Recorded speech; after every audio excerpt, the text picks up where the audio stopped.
Hollywood director William Desmond Taylor was mysteriously shot dead in his apartment in the Westlake neighborhood of Los Angeles. His murder had it all: drugs, bisexuality, and a stage mom on a mission. However, actress Margaret Gibson made her confession many years later. She called out for a priest as she was dying of a heart attack and confessed, "I killed William Desmond Taylor," which sent shockwaves through the room. What mystifying mysteries surround William Desmond Taylor's life and death? Did an actress's confession on her deathbed end a 40-year-old cold case? In this gripping video, we investigate the haunting final moments of Hollywood actress Margaret Gibson. Her infamous deathbed words still captivate the world to this day. All of us have secrets. Some are promised to never be shared and are taken to the grave, while others eventually come to light. We can only hope that a person's final words might contribute to a mystery solution, but occasionally they do the opposite and deepen them even more. Let's see what the case is in Margaret Gibson's confession. Will it illuminate the truth and bring closure, or will it cast a darker shadow? Just look at her face. Who would believe that she could conceal a murder? The quote, "The face is the mirror of the mind, and the eyes, without speaking, confess the secrets of the heart," proved wrong. William Desmond Taylor is an Irishman who shook Hollywood. He was a notable director in the dazzling era of early Hollywood. This multi-talented maestro appeared in several silent films as an actor before switching to being behind the camera in 1914. He immediately rose to fame as a highly sought-after Hollywood director and went on to direct up to 60 movies.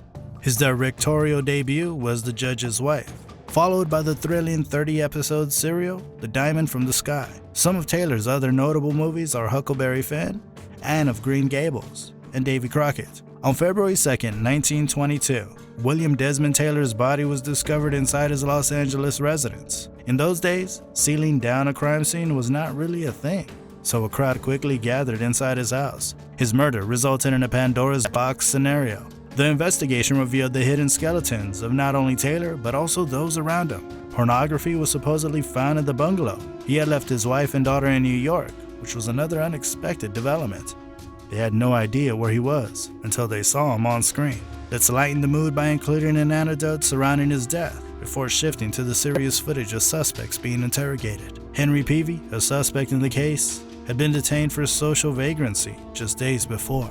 The eagle-eyed journalist discovered this incredibly juicy information. One of them, Floribel Meir, devised a daring plan to obtain his confession. She went so far as to assign a man to pose as Taylor's ghost and confront Peavy. In a humorous twist, Peavy couldn't help but burst into laughter. Oh, the lengths reporters would go to employ such bizarre tactics in their quest for the truth in headlines. Investigators dug deep into the case and spoke with more than a dozen people. The core group they encountered during their investigation resembled a cast straight out of a thrilling film noir, each with their own puzzling past and mysterious motives. If you liked the video so far, do hit that like button and subscribe. The suspects included Henry Peavy and Edward Sands. Both of them had worked as valets for Taylor.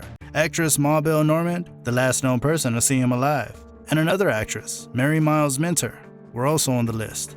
No real-life murder mystery would be complete without the presence of an overbearing stage mother, right? Here we encounter Minter's mother, Charlotte Selby. At one point, her other daughter even shocked everyone by accusing her own mother of Taylor's murder. Now it's time for the entry of the infamous villain, Margaret Gibson, who once shared a professional connection with Taylor. But she had destroyed her own career in the 1910s with an array of scandals, including accusations of prostitution and blackmail. She lived a fairly lonely life in a home in the Hollywood Hills for many years after her Hollywood career came to an end. 42 years after the murder of William Desmond Taylor, Margaret Gibson had a heart attack in 1964. Sensing she was near death, she asked for a priest and confessed to everyone that she was the one who murdered the director before dying. It was like an extravagant crime movie with a star-studded cast. The broadsheets were already portraying Hollywood negatively, with some claiming that it was run by cocaine-crazed sexual lunatics. They would go to any extent to hide anything, from concealing opium addictions to masking suicide. They skillfully navigated the dark side of their dazzling domain, weaving a complex web of secrets and cover-ups to safeguard their power and reputation. It's impossible to verify Margaret Gibson's confession because all case files related to the crime have vanished. Officially, the murder of William Desmond Taylor has never been fully explained. The curtain fell and lights illuminated the stage. The thrilling tale reached its conclusion, leaving the audience in the dark. They were under a spell after watching the entire story. Who was the mysterious mastermind behind the heinous act? Who do you think is the real culprit? Comment below.